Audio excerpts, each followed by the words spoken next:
महाराष्ट्र की राजनीति में पिछले कुछ सालों में कई मोड़ आए, लेकिन इन दिनों दो प्रमुख नेता एकनाथ शिंदे और देवेंद्र फडणवीस के बीच कोल्ड वॉर चल रहा है। और इन दोनों के बीच ये कोल्ड वॉर अलग ही सियासी तूल दे रहा है। ये तनाव किसी पार्टी के भीतर के मतभेदों से नहीं, बल्कि सत्ता की खींचतान और सुरक्षा को लेकर उठे विवादों से जुड़ा हुआ है। हाल ही में गृह विभाग ने राज्य के विधायकों और प्रमुख नेताओं की सुरक्षा की समीक्षा की, जिसमें एक नई रणनीति के तहत कई नेताओं की सुरक्षा में कमी करने का फैसला लिया गया। इस फैसले से न केवल शिंदे सेना के विधायक, बल्कि और सभी पार्टियों के नेताओं के बीच भी गहरी नाराजगी पैदा हो गई। इस पूरे घटनाक्रम में शिंदे और फडणवीस के बीच चल रहे कोल्ड वॉर को और भी हवा दे दी गई। इस वीडियो में आपको पूरी जानकारी देंगे, बताएंगे सब कुछ, लेकिन उससे पहले आप हमारे चैनल द हिंदी टॉप को सब्सक्राइब करें, बेल आइकन दबाना ना भूलें ताकि आप तक पहुंचे हमारी हर खबर सबसे पहले। देवेंद्र फडणवीस ने गृह विभाग के द्वारा दी गई सुरक्षा समीक्षा को लागू किया है। गृह विभाग ने राज्य के सभी विधायकों और नेताओं की सुरक्षा का बारीकी से मूल्यांकन किया।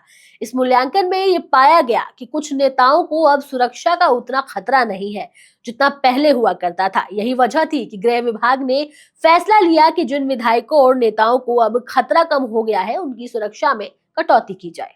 ये फैसला खास रूप से शिंदे सेना के विधायकों को झटका देने वाला था, क्योंकि ठाकरे परिवार से बगावत करने के बाद एकनाथ शिंदे के नेतृत्व में 40 विधायकों और 12 सांसदों को सुरक्षा मुहैया कराई गई थी, जिनमें से कुछ को वाई कैटेगरी की सुरक्षा भी दी गई, जो कि एक उच्चतम स्तर की सुरक्षा श्रेणी मानी जाती है। लेकिन अब गृह विभाग के फैसले के बाद शिंदे के कुछ विधायकों की सुरक्षा कम कर दी गई। इस फैसले से शिंदे के सेना के नेताओं में नाराजगी देखने को मिल रही है और उन्होंने इसका विरोध करते हुए एकनाथ शिंदे को इसकी जानकारी दी। ये सुरक्षा समीक्षा शिंदे सेना के लिए एक गंभीर मुद्दा बन गई है। शिंदे सेना के नेताओं का ऐसा मानना है कि उन्हें भाजपा की सरकार का समर्थन करने और ठाकरे परिवार से बगावत करने की सजा मिल रही है। उन्होंने ये आरोप लगाया कि फडणवीस की सरकार जानबूझकर उनके विधायकों की सुरक्षा कम कर रही है, ताकि उनके खिलाफ राजनीतिक दबाव बनाया जा सके। इससे ये सवाल उठता है कि क्या ये सुरक्षा की कमी शिंदे और फडणवीस के बीच गहरे राजनीतिक मतभेदों को दिखाता है। जब एकनाथ शिंदे ने ठाकरे परिवार से बगावत की थी, तब उनके विधायकों की सुरक्षा बढ़ाई गई थी, और अब जब समीक्षा के बाद सुरक्षा में कमी की गई है, तो ये शिंदे गुट के लिए एक हैरान कर देने वाला कदम साबित हुआ। गृह विभाग का ये फैसला सिर्फ शिंदे सेना तक सीमित नहीं रहा, बल्कि एनसीपी और भाजपा के कुछ बड़े नेताओं और विधायकों की सुरक्षा में भी कटौती की गई थी। इसका मतलब ये हुआ कि ये फैसला न केवल शिंदे सेना को, बल्कि सभी विपक्षी दलों को भी प्रभावित कर रहा था।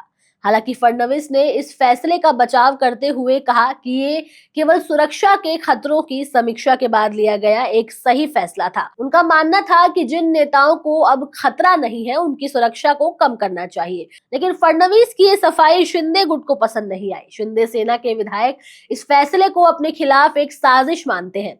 उन्हें लगता है कि ये कदम फडणवीस और भाजपा के खिलाफ उनकी बगावत की वजह से उठाया गया है।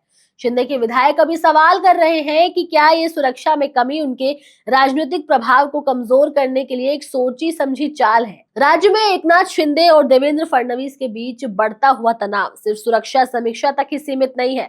इन दोनों नेताओं के बीच सत्ता और प्रभाव की लड़ाई का असर पूरे महाराष्ट्र सरकार पर पड़ रहा है। शिंदे ने जब से ठाकरे परिवार से बगावत की, तब से उनकी स्थिति भाजपा के लिए बहुत जरूरी बन गई थी। लेकिन समय के साथ ही शिंदे और फडणवीस के बीच छिपे हुए मतभेदों ने तनाव को बढ़ा दिया। इसलिए सुरक्षा में कटौती जैसे कदम को शिंदे और फडणवीस के बीच बढ़ती हुई असहमति के रूप में देखा जा सकता है। ये भी माना जा रहा है कि सुरक्षा को लेकर के उठाए गए कदमों के पीछे शिंदे गुट को कमजोर करने की एक रणनीति हो सकती है, ताकि भाजपा अपनी स्थिति मजबूत कर सके। इससे पहले भी शिंदे और फडणवीस के बीच खींचतान की खबरें सामने आती रही हैं। इससे पहले भी डिप्टी सीएम एकनाथ शिंदे के अहम बैठकों से गैर हाजिर रहने पर ऐसा माना जा रहा था कि दोनों नेताओं के बीच कुछ ठीक नहीं है। पहले तो शिंदे व मुख्यमंत्री देवेंद्र फडणवीस द्वारा बुलाई गई कैबिनेट मीटिंग से दूर रहे, और अब एक अन्य अहम बैठक में उन्होंने शिरकत नहीं की। सीएम फडणवीस ने कुछ प्रोजेक्ट्स पर चर्चा के लिए एक बैठक बुलाई थी, जिसमें अजीत पवार तो पहुंचे, लेकिन एकनाथ शिंदे नाराज रहे। ये सब कुछ दोनों नेताओं के बीच के कोल्ड वॉर को दिखाता है। ये सब दिखाता है कि सत्ता की राजनीति में हर कदम, चाहे वो सुरक्षा का हो या कोई और फैसला, एक दूसरे के खिलाफ एक हथियार बन सकता है। शिंदे और फडणवीस के बीच जारी ये कोल्ड वॉर अब राज्य की राजनीति में एक नया मोड़ का संकेत दे रहा है, और ये देखना दिलचस्प होगा कि आगे क्या होता है। बहरहाल वीडियो में इतना ही। कैमरामैन शिव कुमार के साथ मैं तनु चतुर्वेदी। जाते जाते आप अपनी राय कमेंट सेक्शन में जरूर दें। हमारे चैनल द हिंदी टॉप को सब्सक्राइब करें। हमें एक्स यानी ट्विटर, फेसबुक और इंस्टाग्राम पर भी फॉलो करें।